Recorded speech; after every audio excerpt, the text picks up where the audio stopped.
దివ్యాత్మ స్వరూపులైన క్రియాయోగ ధ్యాన సాధకులు మరియు జీకేఎంసీ ఛానల్ ప్రేక్షకులకి నమస్కారము.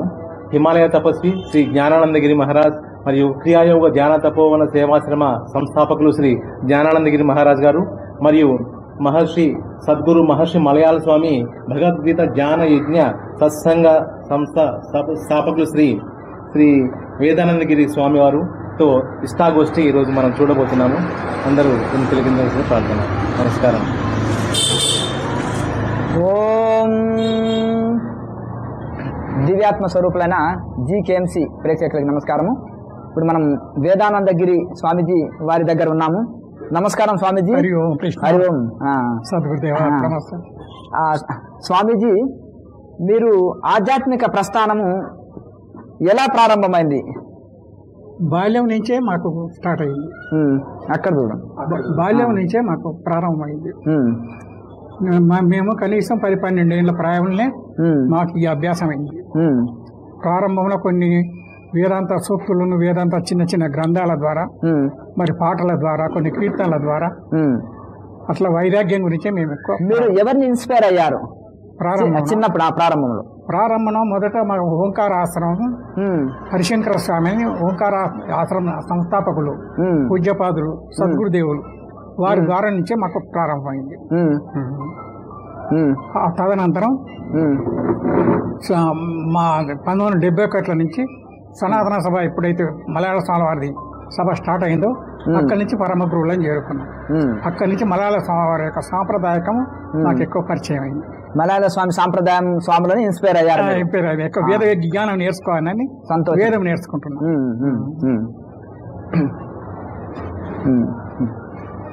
కొంచెం స్వామీజీ, మీది క్రమ సన్యాసం కదా స్వామీజీ? అంటే మీరు అంటే బ్రహ్మచర్యము, గృహస్థము, వనప్రస్థం, సన్యాసం. గృహస్థంలో కూడా మేము ఎక్కువ బ్రహ్మచర్యం పాటిస్తూ ఆధ్యాత్మిక ఆత్మ విద్యనే ఎక్కువ అభివృద్ధి చేసుకుంటాం. సంతోషం. అయితే ఇప్పుడు ఎందుకంటే గృహస్థాశ్రమంలో ఎందుకంటే అన్నిటికీ మూలంగా గృహస్థాశ్రమం. గృహస్థాశ్రమం ఒకటి బలంగా ఉంటేనే మిగతా ఆశ్రమాలన్నీ, అంటే గృహస్థాశ్రమం ద్వారానే అన్ని ఆశ్రమాలు పోషింపబడతాయి కదా. మరి మీరు గృహస్థాశ్రమంలో మీరు పాటించిన మెలకువలు, ఎందుకంటే అందరూ గృహస్థాశ్రమం స్వీకరించినాక మళ్ళీ క్రమంగా సన్యాసం వరకు రాలేరు. మధ్యలో ఏం చేసేస్తారంటే చాలా మంది ఇంకా వీళ్ళేంటంటే భార్య, పిల్లలు, సంసారం, మనవన్లు, ఆశలు, ఇక ముసలితనం రిటైర్ అయినాక కూడా ఇంకా వ్యాపారాల్లో దిగుతారు. మనవన్లు, మనవరాళ్ళు వీళ్ళు అన్నం పెడతలేరు, ఇది చేస్తలేరని ఏడుస్తూ ఉంటారు. ఇప్పుడు సన్యాసాశ్రమంలో ప్రశాంతంగా జీవించాలని మీ జీవితం ఇన్స్పిరేషన్ అందరికీ. ఇప్పుడు ఈ పట్టణ జీవితంలో సికింద్రాబాద్ నగరంలో ఇక నేరేడుమెట్టు, ఇప్పుడు వివేకానంద నగర్, అదే వినాయక నగర్ కాలనీలో ఉంటే ఇంత పట్టణ జీవితం ఉంటూ మీకు సన్యాసం వైపు ఎట్లా, ఈ సిటీ అంటేనే ఒక ఈ యొక్క అంటే పాస్ట్ లైఫ్ కదా, మళ్ళీ సన్యాసం వైపు మీరు ఎట్లా ఆకర్షితులయ్యారు? ప్రారంభంలో ఓంకారాసనం అని హరిశంకర స్వామి అని ప్రారంభం మాకు ఆ గురువు ప్రారంభోత్సవంలో ఆత్మ విద్య, అధ్యాత్మ విద్య అక్కడి నుంచే స్టార్ట్ అయింది. అయితే అప్పుడు స్వామివారు మాకు చాతుర్మాస దీక్షలు ఇస్తుండేది. 4 నెలలు బ్రహ్మచర్యం పాటిస్తూ సాధన చేసుకుంటూ వచ్చాం. మరి ఒక్కొక్కసారి 24 గంటలు కూడా ధ్యానంలో లయమైపోయేది. మా భార్య కూడా చాలా వైరాగ్యవంతురాలు, అనుకూలంగా నాకు సేవ చేసేది. భగవద్గీత, ఉపనిషత్తులు, వేద ధ్యానం బాగా చేసేది, ధ్యానం బాగా చేసేది, సాధన బాగా చేసేది. అట్లు మాకు దిశ విరక్తి కలిగి, ఆ వైరాగ్యం కలిగి మాకు ఈ సన్యాసం తీసుకొని సత్సంకల్పం కలిగేది. అయితే నేను ఏ గురువుతోనే తీసుకోలేదు. పూజ్యపాదు సద్గురుదేవులు మహర్షి మలయాళ స్వామి వారి యొక్క మాకు స్వప్నంలో సాక్షాత్కారం ఇచ్చే మాకు మంత్రోపదేశం చేశాడు. మొట్టమొదటి స్వామిది ఇచ్చింది ఫస్ట్ పంచాక్షరి మంత్రం. తర్వాత ఆ మహాత్ముడు ఏం చేశాడు, గాయత్రి మంత్రం ఇచ్చాడు. గాయత్రి మంత్రం కొంతకాలానికి ఆయనే మహావాక్యాలు కూడా చెప్పాడు. మహావాక్యాలు చెప్పి కొంతకాలానికి సన్యాసం కూడా ఇచ్చాడు.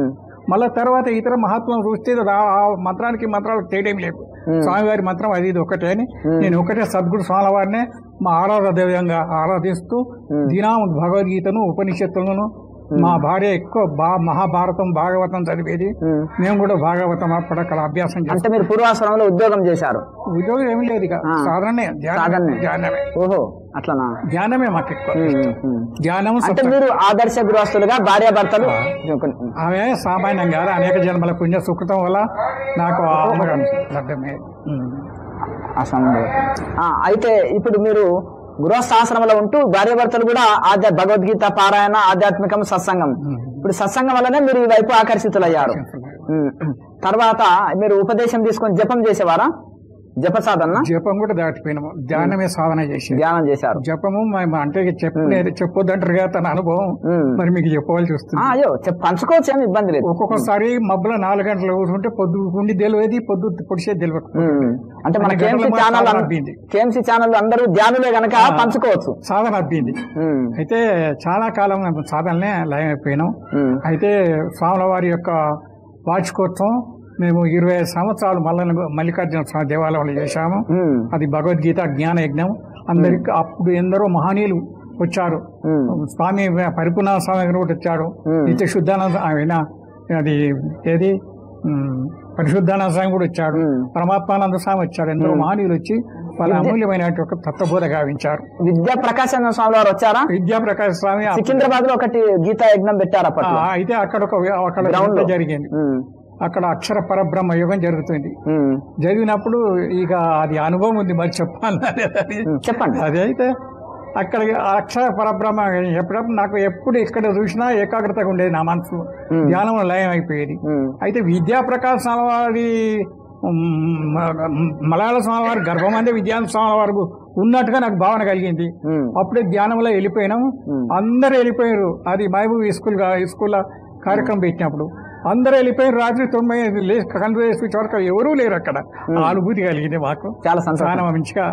సరే, మీరు మలయాళ స్వామి పరంపరలో స్వాములని ఇన్స్పిరేషన్ అయ్యి ఆధ్యాత్మికంగా ఉంటూ గృహస్థ జీవితంలో కూడా ఆదర్శ గృహస్థులుగా, పట్టణ జీవితంలో, నగర జీవితంలో ఉంటూ కూడా జప సాధన, ధ్యాన సాధన, పూజ అంటే పారాయణాలు, సత్సంగము, జపము, ధ్యానంలోకి వెళ్ళారు. అలా ఈ పట్టణ జీవితంలో కూడా మీరు అందరికీ ఆదర్శం. అలాగే ఇంకొకటి, మీకు ఇంకా సంతానం కూడా లేదు కాబట్టి ఈశ్వరుడు ఇంకా ఆయనకు దగ్గర అవుట కోసం మీకు ఏ బంధం కూడా లేకుండా చేశారు. అంతేనా స్వామిజీ? అయితే జపకోటి ధమం ధ్యానం, ధ్యానం కోటి సమోలయ అని చెప్పి, పూజ కోటి సమం స్తోత్రం, స్తోత్రం కోటి సమో జప, జప కోటి సమం ధ్యానం, ధ్యానం కోటి సమోలయ అన్నారు. అన్నిటికన్నా మించిందే లయం.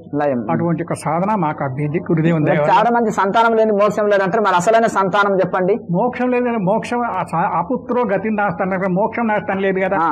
నేనైనా ఒకటే నా స్వామిని ఒక్కనే నమ్ముకున్నా. నేను ఇప్పుడు పాట చదివితే కదా, అది కీర్తనలు ఎన్నో రాశాను. కాదు, సంతానం లేని దానికి మీరు చెప్తుంటారు కదా, అది వివరించండి. సంతానం అసలైన సంతానం ఏమిటి? అసలైన సంతానం జ్ఞానమే సంతానం. భక్తి అనే భార్య, ముఖ్య అనే ఇది కావాలి.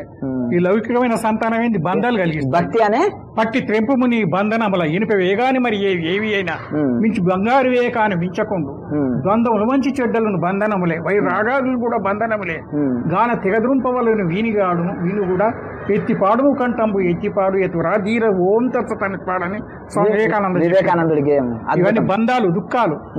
పుత్రులు ఎవరు? రుణానుబంధ రూపేణ పశు పత్ని సుతాలయ, రుణక్షయ క్యాంతి కాదు తప్పదు. వీళ్ళంతా పూర్వజనం అప్పులోళ్ళు.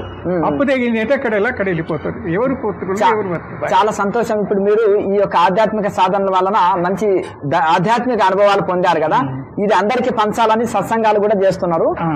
చేస్తూ మీరు మరి ఇప్పుడు రెగ్యులర్ గా మీరు అందరికి అంటే సత్సంగానికి వస్తారా? ఇక్కడికి భక్తులు వస్తారు. చాలా సంతోషం. మరి ఇప్పుడు మీరు యువత ఉన్నారు, పట్టణ జీవితంలో యువత రకరకాల వ్యసనాలకు బానిసయి చాలా తల్లిదండ్రులను ఇబ్బంది పెడతారు, వాళ్ళు ఇబ్బంది పడుతున్నారు, అంటే పెడు మార్గంలో వెళ్తున్నారు, పెడ మార్గంలో యూత్ వెళ్తున్నారు. మరి ఇక్కడ మీరు పట్టణంలో జీవించే అందరికీ మరియు ముఖ్యంగా యువతకి మీరు ఇచ్చే సందేశం ఏంటి? అయితే మేము ఇచ్చే సందేశం అంటే, ప్రతి జీవుడు ముగ్గురికి రుణపడి ఉంటాడు. ఇది ముఖ్యంగా వినండి. ప్రతి జీవుడు ముగ్గురికి రుణపడి ఉంటాడు. దేవత రుణము, ఋషి రుణము, సంఘ రుణము. దేవతలు అంటే ఏంది? పంచభూతాలు. పంచభూతాలంటే ఆకాశము, వాయువు, అగ్ని, జలము, పృథివీ. ఇవి పంచభూతాలు. పంచభూతాలు ఏమిస్తున్నాయి? మనకు అవకాశం ఇస్తున్నాయి. ఆకాశం అవకాశం ఇస్తుంది, ఆకాశం వాయువు చలనం ఇస్తుంది, అగ్ని రూపం ఇస్తుంది, జలము రుచి ఇస్తుంది, పృథివీ గంధం ఇస్తుంది. ఈ పంచభూతాలు ఎప్పుడైతే శాంతించి పంచభూతాలు మనకు వాటితో సంతరిస్తే మనకు అన్ని విధాలు కూడా సౌకర్యం కలుగుతుంది. అందుకే దాని గురించి యజ్ఞోదానం తపచ్చైవ అని భగవద్గీతనే చెప్తుంది. దాని గురించి దేవతలను సంతృప్తిపరిచినప్పుడే మనకు అన్ని విధాలు కూడా సౌఖ్యం కలుగుతుంది. ఈ క్షణంలో ఈ జరగదంతా ఈశ్వరేచ్ఛ. అంత గురుదేవుని నమ్ముకున్నా. సర్వం పరిత్యజ్య మామేకం శరణం జాంతాం సర్వపాపి మోక్ష ఇచ్చామని భగవద్గీతనే చెప్తుంది. అందుకనే సంపూర్ణమైన విశ్వాసము, భక్తి, శ్రద్ధ నా గురుదేవుని అందుంది కనుక ఆయన పలికిచ్చినటువంటి వాక్కులే మేము పలుకుంటాం. ఎక్కడ పోయినా, ఏ సత్సంగానికి పోయినా ఆయనే చేస్తుంది, నేనేం చేస్తాను, నేను నిమిత్త మాత్రం నా భావంతో శరణాగతి అదే చింతతో యజనా పరిపాసత అన్నాడు కదా. మరి ఎవరు అంటారు నీకు ఎవరు లేరు ఎక్కలేరు అంటే నా గురుదేవుడు నాకున్నాడు. నాకు అన్ని మీద అలా శుభం కలిగిస్తుంటాను నేను. ఎందుకంటే ఇంటికనే సత్సంగం చేస్తుంటే, ఇంటికనే ఇది చేస్తుంటే స్వామి వచ్చాడు, నువ్వు ఒక్కనే ఉన్నావు అక్కడ, మేము సకారం ఇస్తామని ఎందరో మాత్రం నాకు ముందుకు వస్తుండ్రు, చేస్తుండ్రు. అక్కడక్కడ సత్సంగాలు వస్తూనే ఉంటున్నాయి, అక్కడక్కడ సభలలో మేము ప్రవచనం చెప్తూనే ఉన్నాం. నాకేంటంటే అన్నిటికన్నా సంఘ రుణం గొప్పది, సంఘ రుణం తీరపడం. అందుకనే మీరు అక్కడ ఎన్నో విధాలు ఆశ్రమం ఎక్కడెక్కడ తిరిగి కాలినడకతోటి ప్రయాణం చేసి మహాత్ములను దర్శించి వాళ్ళ హితోపదేశాలు చేసి అక్కడ ఆశ్రమం స్థాపించి భక్త కోట్లను తరింపజేస్తున్నట్టు ఇంతకన్నా మించి ఏముండేది. క్షోత్రియ బ్రహ్మనిష్ఠులే వెళ్ళిపోయింది వారు. అటువంటి దర్శనం అంటే ఇప్పుడు మీరు యాదగిరి గుట్ట దగ్గర కూడా ఒక ఆశ్రమం ఏర్పాటు చేసుకున్నారు, మీరు మీ మిత్రులు కలిపి. సంతోషం. అక్కడ కూడా సత్సంగాలు జరుగుతాయి. అంటే మీరు ఇచ్చేది ఏంటిదంటే భగవంతునికి శరణాగతి కావాలంటున్నారు, గురువు యందు దైవం యందు శరణాగతి కావాలన్నారు. అలాగే సంఘరంగం రుణం కూడా తీర్చుకోవాలన్నారు, యజ్ఞదాన తపకర్మ చేయాలన్నారు. అంటే మనుషులని తరింపజేసేది యజ్ఞము, దానము, తపస్సు. మంచి సందేశం ఇచ్చారు. అంటే ఇక ద్రవ్య యజ్ఞము, తపోయజ్ఞము, అది 4 యజ్ఞాలు. సర్వం కర్మాట్లం పాత జ్ఞానే పరిసమాప్యతే. అయితే ఇప్పుడు మీరు ఏంటంటే యజ్ఞము, దానము, తపస్సు ఈ 4 మనుషులను తరింపజేస్తాయని భగవద్గీత తపస్సైవ పావనాని మనిషిన. అవును. అందుకనే యజ్ఞం అంటే ఎన్ని ఉన్నాయి, 14 రకాల యజ్ఞాలు భగవద్గీతలో చెప్పిండు. అయితే అక్కడ ముఖ్యంగా ఏం చెప్పిండు, యజ్ఞశిష్ట శివాసంతో ముచ్చంతే సర్వ కిల్మిచే భుజంతే త్వగం పాపహ ఏ పచంతాత్మకరణాతం. యజ్ఞం చేసి దేవతలను తృప్తిపరిచినాక తాను ఎప్పుడైతే ఆ భోజనం తీసుకుంటాడో అది దైవ ప్రసాదంగా దైవానికి వినియోగించక ఎప్పుడైతే అది దొంగతో సమానమని చెప్పిండు భగవద్గీతలో. చాలా సంతోషం స్వామిజీ. యజ్ఞము, దానము, తపస్సు చేయాలి మనుషులు, ఇవి మనుషులని పవిత్రులను చేస్తాయని భగవద్గీత చెప్తుంది. మీరు మంచి సందేశం ఇచ్చారు. అయితే ఇంకొక విషయం, ఇప్పుడు మన సమాజంలో నడుస్తున్నటువంటి ఒక విషయం, ఒక్క మాట మిమ్మల్ని అడుగుతున్నా స్వామీజీ. ఈ పంచభూతాలకు ఇప్పుడు నీ కులము, నా కులము, ఆ కులం అని భేదాలు పెడుతుంది కదా. ఇక్కడ ఏం చెప్పిండు శంకరాచార్య వారు, అవేద దర్శనం మోక్ష సంసారో వేద దర్శన సర్వ వేదాంత సిద్ధాంత ఇది వేదాంత నిర్మాణుడు. వేదం లేదే జ్ఞానం, వేదం ఉన్నదే అజ్ఞానం అని చెప్పిండు. ఆకాశానికి ఏ కులం ఉంది, వాయువుకి ఏ కులం ఉంది, అగ్నికి ఏ కులం ఉంది, భూమికి ఏ కులం ఉంది, జలంకి ఏ కులం ఉంది. మన మానవునికి ఎందుకు ఈ భేద కులాలు? పంచభూతాలకు లేదు. మరి పంచభూతాలకు లేనటువంటి కులం మానవుల్లో భేదాలు ఎందుకు ఏర్పడతారు? కులమును బట్టి వ్యక్తులకు గొప్పతనమును కట్టబెట్టి జ్వలగన వంతులను కులము చాలని వారని ఈసడించు దుష్కలుషము సోకి ఈ భర్త కండము దుర్దశనందనని పలుకులు జాతికెళ్ళగున పాఠములై విలసిల్ల సద్గురు. మీరు రాశారా స్వామీజీది? మీరు రాశారా? సామలవారి పద్యం అతనా? సముద్రాలక్ష్మి రాశాను. సంతోషం. అయితే ఇంకొక పద్యం చదువుతాం. చదివిన ఫలమేమి సన్మార్గవంతుడై జనులకు సద్బోధ సల్పవలయు, దళమున్న ఫలమేమి దాతృత్వమూర్తి సత్కార్య సంసిద్ధి జరపవలయు, భక్తుడై ఫలమేమి పరమేశు నామ సరళంబునోమది కరగవలయు, జ్ఞాని అయి ఫలమేమి గణయోగ సంపూటి అమనస్క భావంబు నొందవలయు, భక్తుడై ఫలమేమి తన్ను తాను తరించెడు తత్వము దర్శవలయు, కలుష దూర వ్యాసాత్రమాస్థల విహార పరమ కారుణ్యమలయాల గురువరేణ్యా చెప్పాడు. ఇది వరదదాసు గారు రాసింది అనుకుంటా. ఓంకారమిది మీరు ఉచ్చరింపగరాదు, పరమార్థమది మీకు పట్టుబడదు, వేదవాక్యము మీకు వినుట కరతలదేదు, తత్వాతమది మీరు తలంపరాదు, శాస్త్రవాక్యము మీరు చర్చింపగరాదు, సంస్కృతంబది మీరు చదవరాదు, మంత్రార్థమది మీకు మరణయోగ్యము కాదు, అది గీత సుమ్ము మీరంటరాదు, అనడు కుజనుల మాటలను ఆలకించి జ్ఞానహీనులైపోయిన దీనజనుల కాత విద్యామృతంబు సంగినట్టి బయట సంఘ సంసర్త సద్గురు స్వామి దళతూ. ఇటువంటి పద్యాలు ఎన్నో ఉన్నాయి. అదే అంటరాని తన దీన్ని నిర్మూలించిన మలయాళ స్వామి. బట్టి వ్యక్తులకు గొప్పతనంబులు కట్టబెట్టి జులగనవంతులను కులము చాలని వారని ఈ సటించు దుష్కలుషము సోకి ఈ భర్త కండము దుర్దశనందనని పలుకులు జాతికెళ్ళగున పాఠములై విలసిల్ల సద్గురు. ఇటువంటి విషయాలు మలయాళ స్వామి చాలా గొప్ప మహానుభావుడు. ఆయన చేసిన సంఘ సేవని గురించి శిష్యులు రాసిన పద్యాలు. ఆయన పద్యాలే, ఆయన సేవనే నేను ఎక్కువ చేస్తుంటా, ఆయన విద్యనే నేను ఎక్కువ ప్రచారం చేస్తాను. ఇప్పుడు వారిని ఆదర్శము పొందే మీరు తెలుసుకున్న సాధనలో పొందిన అనుభవాన్ని మళ్ళీ నలుగురికి సత్సంగం ద్వారా బయట కూడా వెళ్ళి అంతటా సత్సంగాలు చేస్తున్నారు. చాలా సంతోషం. అయితే ఇంకొకటి, ఈ యొక్క గురు పౌర్ణమి వచ్చేది, ఇప్పుడు రాబోయేది గురు పౌర్ణమి, ఇంకొక నెల రోజులు కూడా లేదు. ఆ గురు పౌర్ణమి విశిష్టత చాలా మంది భక్తులు తెలుసుకోవాలని ఉంటారు, పెద్దల ద్వారా స్వామీజీల ద్వారా తెలుసుకోవాలంటారు, అనుభవజ్ఞుల ద్వారా తెలుసుకోవాలనుకుంటారు. మరి ఈ గురు పౌర్ణమి విశిష్టత గురించి మేము ఆడదైతాం అవకాశం ఉంటే. అయితే అంటే ఈ గురు పౌర్ణమి ఎందుకు చేసుకోవాలి? అసలు గురువు అంటే ఎవరు? గురువు అంటే ఎవరు? గురుర్ బ్రహ్మ గురుర్ విష్ణు గురుదేవో మహేశ్వర గురు సాక్షాత్ పరబ్రహ్మ తస్మై శ్రీ గురువే నమః. దివ్యాత్మ స్వరూపులకు ప్రియాత్మ బంధువులారా, గురుర్ బ్రహ్మ గురుర్ విష్ణు గురుదేవో మహేశ్వర అన్నారు. అంటే భైరార్థం ఏంది? గురువు బ్రహ్మ, గురువు విష్ణు, గురువు ఈశ్వరుడు అని భైరార్థం. అంటే సృష్టి స్థితి లేకర్తకులని భైరార్థం చెప్తుండ్రు. ఇక్కడ ఏం చెప్తుండు? గురువు బ్రహ్మ ఎట్లా అయ్యిండు, విష్ణు అనే బిరుదు వచ్చింది ఎట్లొచ్చింది, సాక్షాత్ ఈశ్వరుడు అన్న భావం ఎట్లొచ్చింది, దీన్ని మనం విచారణ చేయాలి. అయితే ఇప్పుడు నువ్వు నామరూపాలకు చెందినటువంటి వాడు గారు సద్గురువు, నీలోన నువ్వు ఒక వ్యక్తిగతంగా నీ పేరు తల్లిదండ్రులు పెట్టినటువంటి ఒక పేరు, రామేనో ఇలయనో పుల్లేనో రామాయణో, జన్మాంతరం నుంచి మలదోషంతో అనేకమైన జన్మ పుట్టుకుంటూ చచ్చుకుంటూ ఈ మానవ జన్మ వచ్చింది. 84 లక్షల జీవజన్మలో మన పురుష జన్మ, ఈ మానవ జన్మ వచ్చింది. దానిలో ఓ తల్లిదండ్రులు ఓ పేరు పెట్టింది నీకు స్థూల దేహానికి. అయితే గురువు ఎవరంటే సాక్షాత్ నీ స్వరూపాన్ని నిరూపించట ఆయన. అసలు నీ నామరూపాలకి చెంది ఆయన కావును సాక్షాత్ సచ్చిదానంద పరబ్రహ్మ స్వరూపుని అని చెప్పి, నీలోన ఈ పంచభూతాత్మక దేహేంద్రియాలు మనోబుద్ధి చిత్తాలు కావని చెప్పి, నీలోన ఎప్పుడైతే బ్రహ్మజ్ఞానాన్ని ప్రవేశపెట్టిండో అప్పుడు ఆయన పేరు బ్రహ్మ అని బిరుదు వచ్చింది. మరి విష్ణు ఏంది పాలనాకర్త. ఇలాంటి విఘ్నాలు కాకుండా మీకు అధ్యాత్మ బోధలు చెప్పుకుంటూ సత్సంగంలో చెప్పుకుంటూ సద్మార్గంలో నడిపిస్తున్న ఆయన విష్ణు బిరుదు వచ్చింది. మరి సాక్షాత్ పరబ్రహ్మ అన్నాడు. ఏది? శివుడు. పరబ్రహ్మ అంటే నాయన నువ్వు అహం బ్రహ్మస్మి ఆయమాత్మ బ్రహ్మ తత్వమసి ప్రజ్ఞానం బ్రహ్మ అని మహావాక్యాలను చెప్పుతూ నేను లయకర్త. ఎవరు? ఈశ్వరుడు.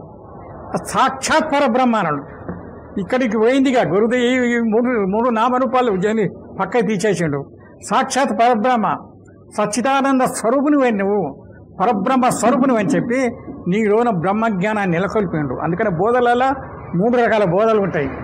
సామాన్యమైన బోధ, విశేషమైన బోధ, అతీతమైన బోధ అని చెప్పి అతీతమైన బోధనే ఈ మహావాక్యాలు. అందుకనే గురుర్ బ్రహ్మ జపం తపం వ్రతం తీర్థం యజ్ఞోదానం తదైవతాం గురుతత్వం అవిజ్ఞాయ సర్వం వ్యర్థం భవేత్ ప్రియే. ఎంత చక్కగా చెప్పిండు. పార్వతికి పరమేశ్వరుడు చెప్పినటువంటి వాక్యం. జపం అంటే ఎన్ని రకాలు ఉంటుందయ్యా? వాగ్జపము, ఉపాసక జపము, మానసిక జపం. ఈ జపము తపము, తపస్సు అంటే ఏమింది? వాక్ తపస్సు, శారీరక తపస్సు, మానసిక తపస్సు. ఈ 3 తపస్సుల గురించి భగవద్గీత 17వ అధ్యాయంలో చెప్పబడ్డాయి, 3 శ్లోకాలలో చెప్పబడ్డాయి. అయితే జపము, తపం, వ్రతం, తీర్థం, ఎన్నో తీర్థాలు తిరిగి వస్తుంటారు. తీర్థం ఈ జప తప వ్రతాలు ఎన్ని తిరిగినా కానీ గురుతత్వాన్ని తెలుసుకోకపోతే అవన్నీ వ్యర్థం అంటున్నారు.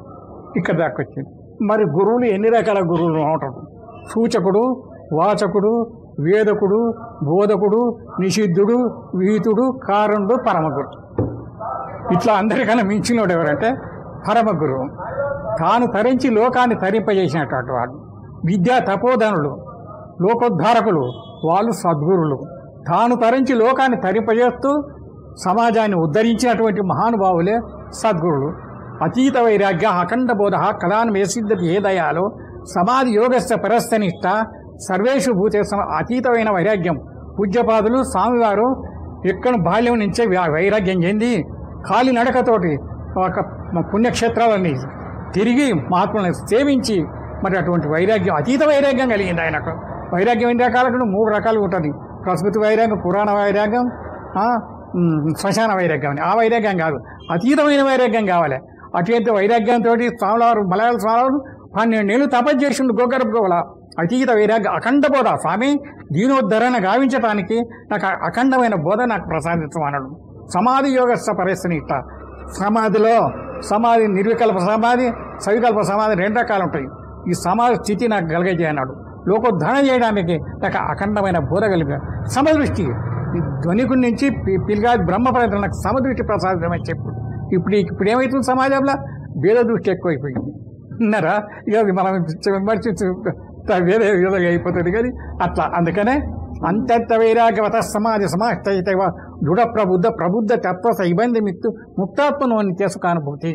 పరమేశ్వర నాకేది కాదు, నీకు ఏంలా సుఖము నీ ప్రపంచంలో.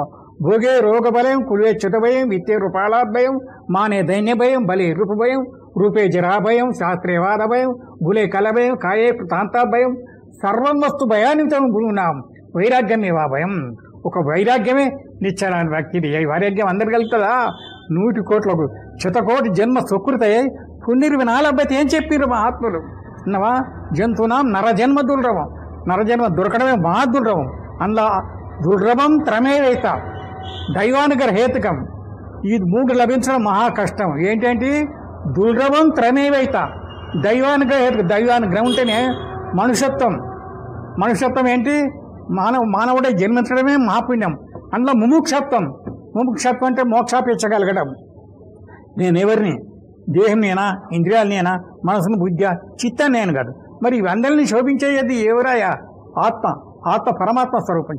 సూర్య చంద్రాలను కూడా ప్రకాశింపజేస్తే ఆయన ఈశ్వరుడు నేను అనుగ్రహంతో అవి ప్రకాశిస్తున్నాయి. మన ఇంద్రియాలు కూడా ప్రకాశవంతమవుతున్నట్టు లోపల ఆత్మశక్తితో ప్రకాశిస్తుంది. నేనంట అప్పుడు. అందుకని భగవద్గీతలో 13వ అధ్యాయంలో చెప్పిండు, నేను అనే భావం రావద్దు. జ్ఞాని లక్షణాల్లో 20 గుణాలు చెప్పిండు. అమానిత్వం, హదంగిత్వం, అహింస, శాంతి, ఆర్జవం, ఆచార్యోపాసనం, శౌచం, స్థైర్యం, ఆత్మనిగ్రహం, ఇంద్రియార్థి వైరాగ్యం, అహంకారం, జన్మ మృతి, జల వ్యాధి, దుఃఖ దోషాలు అనేక రకంగా ఈ బోధ చెప్పిండ్రు. మనకి నేను టైం అయితే తీసుకుంటే బాగుండేది. వివరించండి. అయితే ఎప్పుడే కానీ స్వామి మాకేదొద్దు, స్వామి అతీత వైరాగ్యానికి వాళ్ళు కోరుకుంటాడు. ఇక్కడ మహనీయులు, లోకోద్ధారకులు, తాను తరించేటి వాళ్ళు, తనకు తాను తరించడం పరంపర వైరాగ్యం, సాక్షాత్ వైరాగ్యం. ఇంకోటి చెప్తున్నా, పిపిలికా మార్గం, విహంగ మార్గం అని 2 చెప్పారు ఏది శాస్త్రంలో. పిపిలికం అంటే సీమ పరంపర వైరాగ్యంతో బ్రహ్మచర్యం, గృహస్థాశ్రమం, వానప్రస్థాశ్రమం, సన్యాసాశ్రమంగా పోతుంటారు కొందరు.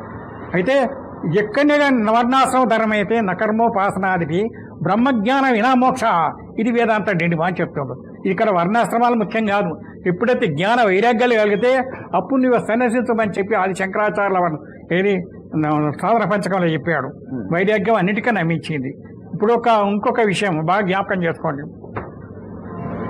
భక్తి కర్మ భక్తి జ్ఞాన జ్ఞానయోగం బోల మర్మమూలిరగింప మేలుకో. మర్మమూలైనట్టి మహావాక్య సిద్ధాంత మంత్రబోధన చేయ మేలుకో. ఆత్మజ్ఞానము లేక అబలాజనంబోలు అనగిపోయి తండ్రి మేలుకో. మేలుకొల్పులా ఇటువంటి సుప్రభాతంలో మేలుకొల్పులా. అయితే స్వామీజీ ఇక్కడ మీరు 7 మంది గురువులు చెప్పారు కదా, ఆ 7 మంది గురువుల వివరణ తెలుసుకోవాలని చాలా మంది మనకు సాధకులకు. సరే, అయితే ఈ యొక్క సద్గురు శ్రేష్ఠుడు, పరమ గురు. అయితే ఇక్కడ అయితే ఇప్పుడు ఈ యొక్క గురు పౌర్ణమి విశిష్టత గురించి ఎందుకు చేస్తారు అసలు గురు పౌర్ణమి అనేది అందులో భక్తుల్లో చాలా మందిలో సందేహం ఉంటది. అసలు గురు పౌర్ణమి అంటే ఎందుకు వచ్చింది గురు పౌర్ణమి, ఈ గురు పౌర్ణమి ఎందుకు చేయాలి అనేది అందరిలో ఆసక్తికరమైన విషయం కదా, దాని గురించి కొంత వివరించండి. ఈ శ్లోకాలలో వస్తాయి, మీరు అర్థం చేసుకోండి. 8 రకాల మంత్రాలు చెప్పిండు ఆది శంకరాచార్యుల వారు. శరీరం స్వరూపం తదావ కలత్రం యచ్చారు చిత్రం ధనం మేరుతుల్యం గురోరగ్ని పద్మేమనచ్చేన లగ్నం తతక్కిం తతక్కిం తతక్కిం తతక్కిం. శరీరం ఎంత సౌందర్యంగా ఉన్నా కానీ స్వరూపం కలత్రం ధనం పుత్ర అది పుత్రులున్నా పౌత్రులున్నా ధనమున్నా అందరి మంది బంధువులున్నా కలత్రం ధనం పుత్ర పౌత్రాది సర్వం గృహ బాంధవ సర్వమేతద్దిజాతం. గురోరగ్ని పద్మేమనచ్చేన లగ్నం తతక్కిం తతక్కిం తతక్. కలత్రాలు బంధువులు పుత్రులు దారసుతాదులు ఎందరున్నప్పటికైనా కానీ గురుదేవుని యొక్క పాదపద్మాలందు మనసు సంలగ్నం కాకపోతే అది వ్యర్థం వ్యర్థం వ్యర్థం అని చెప్పాడు. 3వ శ్లోకం. షడంగాది వేదోమకే శాస్త్ర విద్య కవిత్వాది గద్యం సుపద్యం కరోతి గురోరగ్ని పద్మేమనచ్చేన లగ్నం తతక్కిం తతక్కిం తతక్కిం తతిక్కిం. వేదాలెన్ని? 4. ఋగ్వేదం, యజుర్వేదం, సామవేదం, అథర్వవేదం, శిక్ష, కల్పం, వ్యాకరణం, నిరుక్తం, ఛందస్సు, జ్యోతిషం.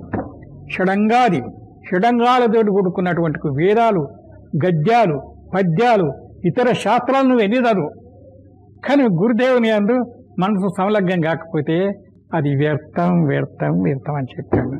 విదేశో మాన్యం స్వదేశో ధన్య సదాచార వృత్తేషు మచ్చేషు చాన్యం గురోరగ్ని పద్మేమనచ్చేన లగ్నం తతక్కిం తతక్కిం తతక్కిం తతక్కిం. విదేశాలలో మాన్యం ఉన్నా, మక్తలు ఉన్నా, ధనధానాలు ఎంత ఉన్నా, ఎంత సంపద ఉన్నా, నీకు గురుదేవుని అందు భక్తి లేకపోతే అవన్నీ వ్యర్థం వ్యర్థం, అవన్నీ వ్యర్థం అని నేను మరణకాలం అందు రక్షించేది గురు యొక్క సాధనే, గురు యొక్క కృపనే. అందుకనే చెప్పిండు.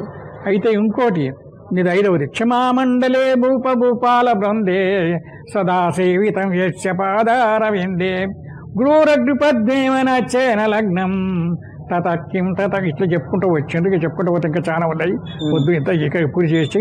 అయితే గురువుకి ఎంతగా ప్రాముఖ్యత ఇచ్చిండు. అసలు గురువు అంటే ఎట్లుండాలి? నిర్మలంగా. గురువో నిర్మల శాంతో సాధవో మితభాషణ కామక్రోధ వినురుక్త సదాచార జితేంద్రియ. గురువు అనేటివాడు ఎట్లుండాలి? నిర్మల హృదయుడు అయి ఉండాలి. సాధన చతుష్ట సంపదికి అధికారి అయి ఉండాలి. విన్నావా? నిత్యానిత్య శోకం విమూత్ర ఫల భోగ విరాగం శమాది షట్క సంపత్తి ముముక్షత్వం వీటిని దాటినటువంటి వాడు ఉండాలి. ఏమంటుండ్రు సార్? అవును, అది అన్ని లక్షణాలు కలిగి ఉండాలని. గృహ నిర్మల శాంత మనస్కుడు అయి ఉండాలి. గురువులో ఎప్పుడైనా మితంగా మధురంగా మాట్లాడాలి. శిష్యుని యొక్క గుణదోషాలను నివృత్తి చేసినటువంటి వాడు అయి ఉండాలి. గురువుకు గొప్ప ప్రాముఖ్యత ఇచ్చారు. అంటే అంటే గూఢమైన అంధకారం, రు అంటే వెన్నెల. గురువు వెన్నెల అటువంటి వాడు, నీకు జ్ఞానజ్యోతిని వెలిగించినటువంటి వాడు సద్గురువు. ఇతరులు ఎవరు నేను రక్షించారు మరణకాలం మందు? గురువు తప్ప. అందుకనే అన్నిటికన్నా గురువుకే ప్రాముఖ్యత ఇచ్చారు. పార్వతి పరమేశ్వరుని అడిగింది. గురుగీతలో ఉంది ఈ మాట. స్వామి, నువ్వు అండపిండ బ్రహ్మాండ నాయకుడు కదా, నీకే అందరు దేవతలు ఋషులు ఎందరో నమస్కారం చేస్తారు కదా, మరి నువ్వు ఎవరి గురించి జపం చేస్తున్నావు అని అడుగుతాడు. అడిగితే నా గురువు ఉన్నాడు పార్వతి, నేను దాంట్లో గురువు యొక్క రహస్యం నాకు చెప్పాలంటే అన్నీ ఏమో కానీ గురువు రహస్యం అడగకు.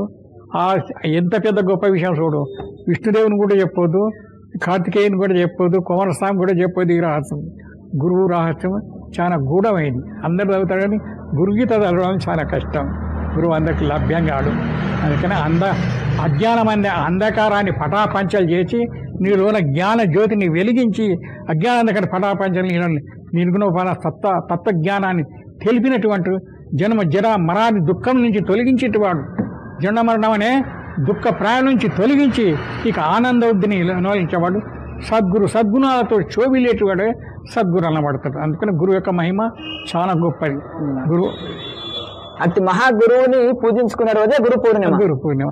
అటువంటి మహనీయులు ఇక అనేది స్వామి పొందడు. కానీ అటువంటి శ్రోత్రియ బ్రహ్మనిష్ఠుడు తత్వజ్ఞాన సంపన్నుడు లభించిండు. ఇంకోటి, కొందరు విద్య చదువుతారు. విద్య అవిద్య అని 2 ఉన్నాయి. విద్య అంటే కొన్ని షడంగాది, ఇక్కడ చెప్పిండు కదా, షడంగాది వేదముఖ శాస్త్ర విద్య. ఎన్ని శాస్త్రాలు చదివిన ఎందుకు అనుభవం లేకపోతే నువ్వు ఎన్ని చేసినా వ్యర్థం అన్నాడు. ఒక మాట ఒక లౌకికంగా చెప్తున్నా. ఇక్కడ మందుల షాపుకు పోతాం, మందులు తీసుకుంటాం, రకరకాల డబ్బాలు ఉంటాయి, దానికి కళ్ళలు ఉంటాయా లేవా? అక్కడికి పోయి అవి తీసుకుని ఆ గోళీలు తీసుకుంటాం, ఆ డబ్బాలో వారేస్తాం, ఆ మందులు తీసుకుని వస్తాం. అదే 10 రూపాయలు ఒకటి కింద పడితే ఏం చేస్తాం? తీసుకొని అద్దుకుంటాం. కారణం ఏంటి? దాని యందు ముద్ర ఉంటుంది, గవర్నమెంట్ ముద్ర. అందుకనే ఈశ్వరానుగ్రహం పొందినటువంటి ఈశ్వరానుగ్రహ దేవో పుంసాం అద్వైత భాసన మహాభయ పరిత్రాణ తైత్రాణ ఉపజాయత అయినాడు. ఈశ్వరానుగ్రహం, గురువానుగ్రహం, వేదకృప, ఆత్మకృప ఇవి కష్టపడి సంపాదించాలి. అందుకనే గురువు యందు ఎంతెంత ప్రేమ నీతన ఉంటుందో అంతంత సద్గురు నీపై కృప చూపిస్తాడు. గురుసేవ అపారమైంది. గురు శుశ్రూష చెప్పిండు. అంగ శుశ్రూష, భావ శుశ్రూష, ఆత్మ శుశ్రూష, స్థాన శుశ్రూష 4 శుశ్రూష చెప్పిండు. అంగం అంటే శరీరం. గురువు శరీరమే సాక్షాత్ ఏది మన ఇది దేవాలయం, ఇది కాశీ దేవాలయం, కాశీ ఈశ్వరాలయంగా భావించాలి. గురువులోని ఆత్మనే కాశీ ఈశ్వరుడిగా భావించాలి. కాశీ ఈశ్వర అంగశూష, భావశూష, నా తల్లి, నా తండ్రి, నా గురువు సర్వస్వం నేనే. అయితే నిజంగా చెప్పుకోవాలంటే నేను అదేగా నమ్ముకుంటాను. నేను చెప్పుకుంటు కదా, అట్లా ఎన్నో పాఠాలు మేము రాసుకున్నా. ఇది భావయుక్తంగా చేసినటువంటి మాటలు, కానీ నేను చాకంగా చెప్పలేను. నేను ఏది ధ్యానం చేసి మౌనంగా ఉంటానో అప్పుడు వచ్చిన వాక్కులు నేను రాసి పెడతాను. అట్లా ఎన్నో గ్రంథాలు మేము రాసినాం. అయితే చెప్పుకోవద్దు, తాను గొప్ప చెప్పుకోదు. జ్ఞాని లక్షణం అంటే తను గొప్ప చెప్పుకోదు, ఇతరులు చెప్పుకోవాలి. సంతోషం, అమానిత్వం, అదంబిత్వం, అహింస, శాంతి, ఆర్జవం, ఆచార్యోపాసనం, శౌచం, స్థైర్యం, ఆత్మవినిగ్రహం, ఇంద్రియ వైరాగ్యం, అనహంకారం, జమమృతు, జర, వ్యాధి, దుఃఖదు. ఇవి జ్ఞాని లక్షణాలు చెప్పిండు. 20 సుగుణాలు చెప్పిండు. 20 సుగుణాలలో ఏది తక్కువ ఉన్నా వాడు జ్ఞాని కాడని చెప్పిండు. అందుకని ఇంద్రియంబులని గ్రహింపవలెన్, మనసాది అంతారేంద్రియంబుల మట్టు పెట్టవలెన్, జివ్వాదిగా ఉపవేంద్రియంబుల దుడుకు నిలుపవలెన్. ఇంద్రచంద్రుడు ఆది దేవతలు ఇంద్రియంబుల సుఖము గోరియు సాంద్ర కష్టంబులను పొందిని సకమేమో తెలియరైది. మాట వినవే మాయ జీవమా, నీలోన సద్గురు బాట ఎరిగి మోక్షమందుమా. ఏం చెప్తుండ్రు స్మాలో మహత్తులు? తప్పుదారిన పరుల నీడ్చేవు, నీలోన కలిగిన తప్పు విప్పి చెప్పితే వినవు. గొప్ప కొంచెములెరుగ నీవెప్పుడు పరనింద చేయుచు, మెప్పు కొరకై దేవులాడుచు తప్పులే న్యోయమై చేసి ముందడి ముప్పు తెలియక మోసపోయేవు. అందరికి నేనే గొప్పవాడని ఎదురు తిరిగేవు, మా మెల్ల కండ్లకు గప్పి ఏమో కారులాడేవు. కప్పు గిళ్ళు నగలు చూడ కాంతి ఎక్కువైన ఏమి, ఎప్పుడో ఏ వేళలో తన గొప్పగోను కప్పు తొలగురు. మాట వినవే, నా మాట వినవే మాయ జీవమా. కళ్ళ సంసారంబు నమ్మేవు, నాకేమి కెదువని ఇల్లు వాకిలి చూసి కులికేవు. ఎల్లకాలం స్థిరముగా మనం ఎలవల ఈ భూములంచును, తల్లి పిల్లల కడలు వాసి కొల్లగా అద్దనం ఎల్లలాగి ముళ్ళ వేసి మూటగట్టేవు. వడ్డీకి మార్చి కొల్లగా అద్దనం ఎల్లలాగేవు. పెళ్ళు మని యమదూతలార్చికి బిట్టుమని తల బట్టి బీడుగా వెళ్ళిపోయేనాడు సొంతవు వెంట నీడుకొని పోవజాలం. మాట వినవే, నా మాట వినవే మాయ జీవమా. ఎంత చక్కగా చెప్పారు. ఇప్పుడు ఏది నీది? ఇల్లా? ఇల్లు ఎంతకాలం ఉంటుంది? 100 సంవత్సరాలే. ఒళ్ళు నీదే కాదు, ఇల్లే పని 100 సంవత్సరాల లోపలనే శరీరం వెళ్ళిపోతుంది. అందుకనే దంతములు ఉడనప్పుడే, తన ఎందారుడి ఉన్నప్పుడే, కాంతాసంగము రోయనప్పుడే, జర క్రాంతంబుగానప్పుడే, వింతల మీన చరింపనప్పుడే, కరువులు వెల్లగానప్పుడే, చింతింపనగల వెలగది నీ పదాబ్జములను శ్రీకాళహస్తీశ్వర. చూసిన ఏం చెప్తుంది? బాల్యము, యవనము, వృద్ధాప్యం, జన్మ, మృత్యు, జర, వ్యాధి, దుఃఖ, దోషాన్ని దర్శనం. ముసలిధనం ఏమొస్తుంది? ధనువు ముడుంగు బాధగది అప్పును దంతములు ఊడు చీకటులు గనువర్తిలించవుడు గమ్మును చొంగలు గారుమోమును. జనమును మాట చేకొనరు సన్నిధి నుండు భార్య పుత్రుడును గొడవని శత్రువట్టు తిరిగి ఉంగడు కష్టం వృద్ధదేయికిన్. ముసలితనం ఎంత భయంకరమైన సృష్టించరా. కనువు ముడతలు పడుతుంది, నోటి నుంచి సొంగగారుతుంది. దగ్గరికి వచ్చే భార్య పిల్లలు కూడా భయపడతారు. తీసుకురా మొత్తం నేను అనుకోతాను అంటారా? కసిస్తారా లేదా? ప్రాణవాయువున్నంత వరకే నిన్ను బంధువుల రయుచునుందురురా. ప్రాణము పోయిన వెనక భార్యయే పట్టి చూడ భయ నందునురా.